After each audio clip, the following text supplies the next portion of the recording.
Boa noite, pessoal. Sou o professor Caio e hoje daremos início à terceira unidade da nossa disciplina Interpretação Mediada por Tecnologia. Nesta terceira unidade, vamos conhecer os conceitos básicos de direito autoral e direito de imagem. Vamos conhecer a definição de obra intelectual e de autor. Também vamos identificar quando uma obra está em domínio público e saber o que isso significa. Também vamos relacionar direito autoral e ambiente digital. É importante para vocês, enquanto intérprete de Libras, conhecer esses conceitos relacionados ao direito de imagem e o direito autoral, visto que vocês trabalham diretamente com a imagem e voz. Então, na aula de hoje, nós vamos procurar relacionar, né, o direito autoral e o direito de imagem à profissão de vocês, enquanto intérprete de Libras.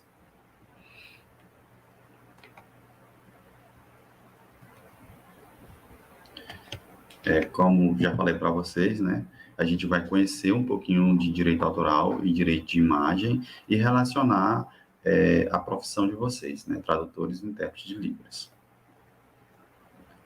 Para iniciar, nós vamos definir o que é o direito autoral, né? O direito autoral, ele protege a obra intelectual com características originárias e com criatividade do autor. Essas obras, elas são externadas e fixadas em determinado suporte. Esse suporte pode ser tangível, né? Palpável, vocês podem pegar, ou então pode ser intangível, né? No caso de obras intelectuais que estão disponíveis em meios digitais. Para poder ser considerado obra intelectual, além de ter essas características, precisa que seja idealmente finalizadas, pois o direito autoral não protege rascunhos. O direito autoral é a área da ciência que protege a obra intelectual. Esta obra ela é resultado da criação humana.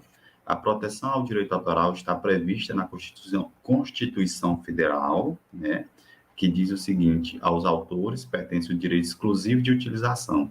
Só quem pode utilizar uma determinada obra é o autor da mesma, né? Ele pode publicar e reproduzir. Este direito também é transmissível aos herdeiros pelo tempo que a lei fixar. Para que outra pessoa possa utilizar esta obra, é necessário pedir autorização para o autor da mesma.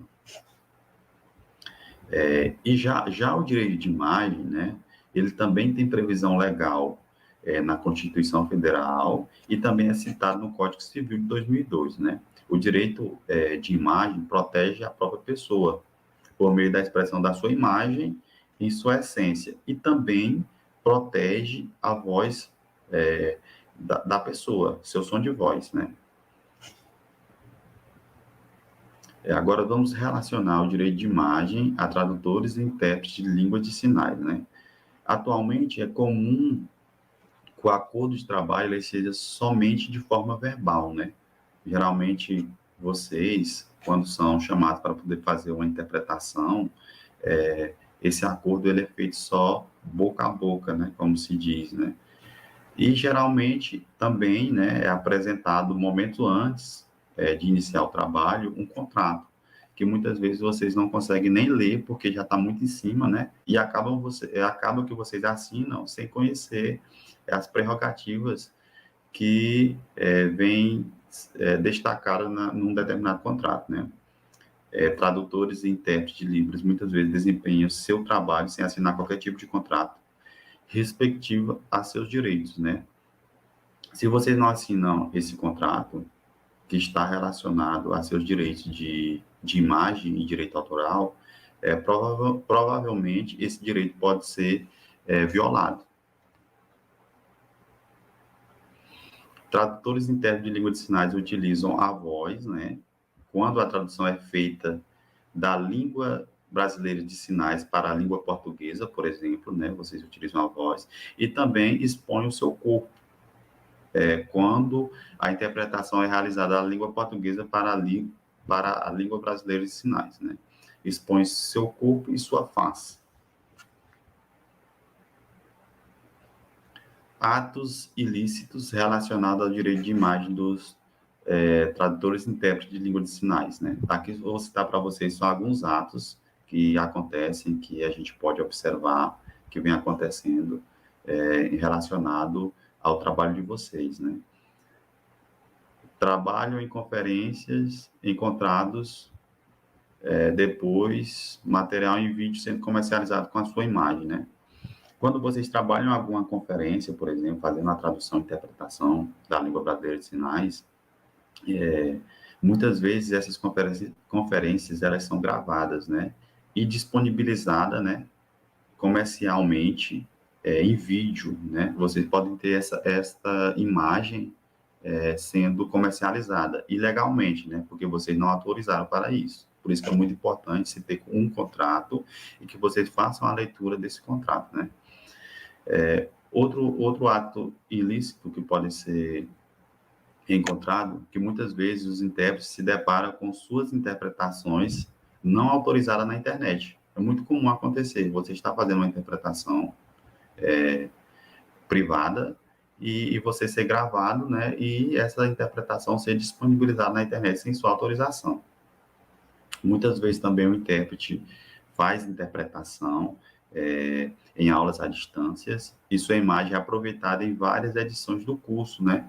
Mesmo tendo sido acordada, né? Somente uma edição. Vocês entraram em acordo, né? Com o contratante para fazer apenas uma edição de uma aula, uma tradução, interpretação. Mas muitas vezes aquela edição é reaproveitada em outras edições do curso, sem autorização de vocês. Um outro ato ilícito é que suas interpretações são fotografadas ou filmadas sem seu consentimento e depois exibidas em aulas de Libras ou de interpretação. Vocês têm que se atentar a todos esses detalhes, vocês têm que ler esses contratos de trabalho. É importante que tenham contrato, é importante que vocês leiam e observem todas essas especificações. Tecnologia audiovisual e o direito de imagem dos tradutores e intérpretes de língua de sinais, né?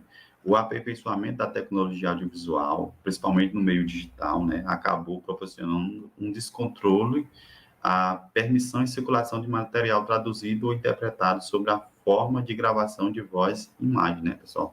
Com o advento da tecnologia, se tornou mais fácil compartilhar esses materiais de maneira ilegal. Então, vocês, enquanto intérpretes, devem estar atentos se a imagem de vocês e a voz de vocês não estão sendo compartilhadas em um meio digital e de forma ilegal, sem a autorização de vocês, né?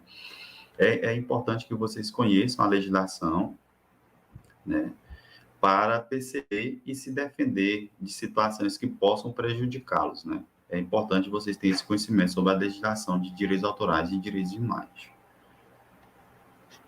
Lei de direitos autorais, né? Esta lei qualifica os tradutores e intérpretes de língua de sinais, né, como autores de suas traduções. Vocês são autores das traduções que vocês venham a fazer, né? E essas traduções são caracterizadas, denominadas como obras derivadas, né? Os direitos autorais dividem-se basicamente em direitos morais e patrimoniais. Os direitos morais são intransferíveis. Vocês não podem estar transferindo o direito moral de vocês em relacionado a uma determinada obra. E irrenunciáveis.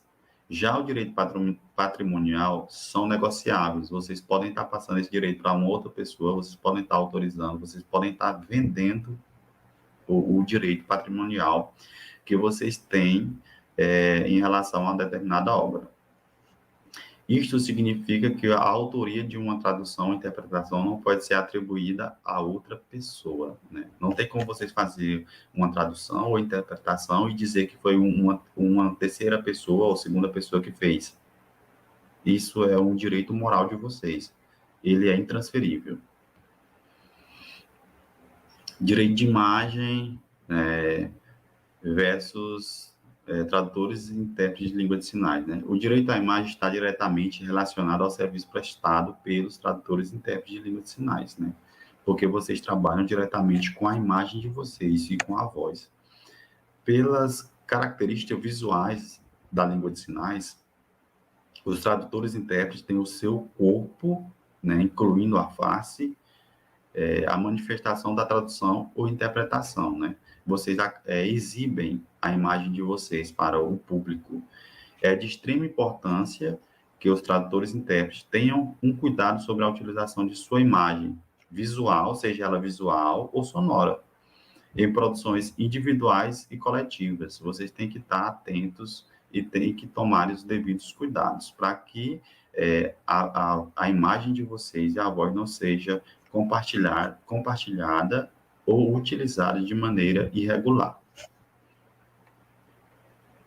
Apesar de não existir no Brasil uma lei específica sobre o direito de imagem, mas existe, pessoal, legislações relativas que podem ser acionadas caso surja alguma necessidade, né? Como já havia mencionado para vocês, né? O artigo 5 da Constituição Federal, o artigo 20 do Código Civil também trata do direito de imagem, o título 3, capítulo 1 dos crimes contra a propriedade intelectual e subsequentes redações do Código Penal e do Marco Civil da Internet. Essas são algumas leis que tratam sobre o direito de imagem, apesar do direito de imagem não ter uma lei específica para tratar do mesmo. Além da utilização, existe o fator financeiro, né, no caso da remuneração. Não é só utilizar a imagem de vocês, mas podem existir pessoas que vão ganhar dinheiro utilizando essa imagem de forma ilegal, né? Pelo uso do produto, do trabalho, da interpretação, quando para fins de comercialização, né? Quando eles vão ser utilizados para a venda, por exemplo, de um produto audiovisual. Muitas vezes o contratante, a pessoa que chamou vocês para trabalhar, né, prestar esse serviço, não avisa aos tradutores e intérpretes que suas obras farão parte de algum produto que será comercializado em filmagens e conferências. É importante que vocês se atentem sempre ao contrato para ver se o contrato vem dizendo que esse produto audiovisual vai ser comercializado. Aí, aqui está algumas orientações, né, para tradutores e intérpretes de língua de sinais, né? Não aceite um trabalho no qual não lhe possibilite o tempo necessário para analisar o contrato. É importante que tenha contrato, é importante que você receba esse contrato com antecedência, para que vocês possam ler e entender o contrato. Nesse contrato deve apresentar a remuneração, né, qual o valor que vocês vão ganhar, a forma e o prazo de pagamento. Também que apresentar o tipo de tradução ou interpretação, ou pode ser as duas coisas, tradução e interpretação, que será realizada.